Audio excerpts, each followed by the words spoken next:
السلام عليكم ورحمة الله وبركاته. ازيكم حبايب قلبي، عاملين ايه؟ يا رب تكونوا دايما بخير. معكم شيماء من قناة يوميات أسرة عصرية. فيديو النهاردة ان شاء الله هيبقى جولة في غرفة حماتي، اوريكم الزمن الجميل. كان الخشب والناس كان عندها ضمير ازاي، والحاجة بتعيش وبتبقى جميلة جدا، وكمان تمنها وهي بقالها 44 سنة. الغرفة دي او الخشب بقاله 44 سنة، طبعا ربنا يديهم طولة العمر، وكمان الحاجات الحلوة بتاعت الزمن الجميل.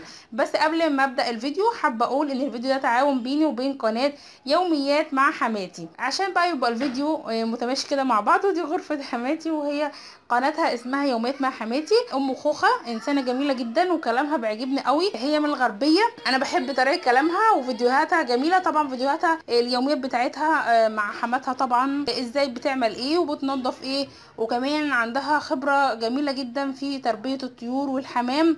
هتديكوا نصايح وافكار جميلة جدا، وفيديوهاتها رائعة. سيبلكوا رابط قناة يوميات مع حماتي في صندوق الوصف. بتمنى تزوروا ام خوخة وتشتركوا معاها، وتعملوا لها لايك وشير وسبسكرايب، وتفعلوا الجرس عشان يوصلكم منها كل جديد. ويلا بقى بينا اوريكم الجولة في غرفة حماتي. دلوقتي وانا بنضف الغرفه بتاعت حماتي.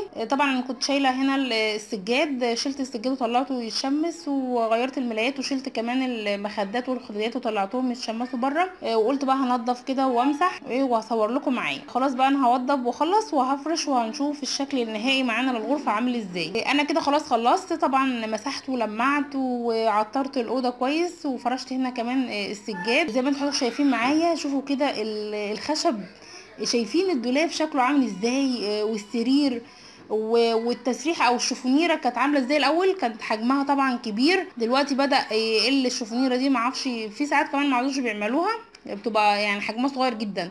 الاول كان حجم الشفونيره كبير، والتسريحه نفسها شكلها عامل ازاي، وبسم الله ما شاء الله. يعني حماتي محافظه عليها زي ما قلت لكم، بقالها 44 سنه. الاوضه دي كانت ب 175 جنيه، تمنها 175 جنيه متخيلين الرقم ده؟ وبسم الله ما شاء الله مش كتير ان تلاقي حد لسه محافظ على الاوضه بتاعته او الخشب وموجوده لعند دلوقتي، مش كتير. يعني كله مثلا الخشب بتاعه مثلا باظ او في حاجات اتكسرت كتير وغيروا الاوضه. يعني بصوا حمايه طبعا اتحايل على حماتي ان هو يغيرها ويجددها من زمان، يعني من فتره انه يغيرها او كده، وهي رفضت تماما. هي لما متمسكه دي قالت لا، دي اللي انا دخلت بيها، وهي بتحبها جدا الغرفه بتاعتها ومهتميه بيها ومحافظه عليها. فانا بصراحه يعني مبسوطه جدا بان في حاجه زي كده لسه موجوده وهي محافظه عليها، وانا منبهره. يعني اول ما اتجوزت انا مستغربه لسه اوضه حماتي موجوده، يعني 44 ده عمر طويل، وان هي لسه بالشكل ده بسم الله ما شاء الله، يعني ما حصلش فيها حاجه، وبالشكل ده وبالخامات دي. يعني بصراحه جميله قوي، فعجباني الغرفه بتاعتها قوي، فقلت لازم اصورها لكم. انا استاذنت منها وقلت لازم اصورها واشارككم معايا، وتقولوا برضو رايكم. وهل في، وبرضو لو في حد لسه مثلا مامته او حماته الغرفه بتاعته موجوده بس بقى لها يعني عمر طويل زي كده او اكتر، يا ريت يقولوا لنا في التعليقات. بتمنى الفيديو يكون عجبكم. ما تنسوش تروحوا قناه يوميات مع حماتي ام خوخه، القناه دي هتعجبكم قوي، وتعملوا لها اشتراك ولايك. اترككم في رعايه الله وامنه، والسلام الله عليكم ورحمه وبركاته. وفي رحلة العمر ألف اعتبار يدلك قبل بلوغ الأجل. يطول الطريق ويمضي الصديق، ولا شيء يبقى كحسن العمل.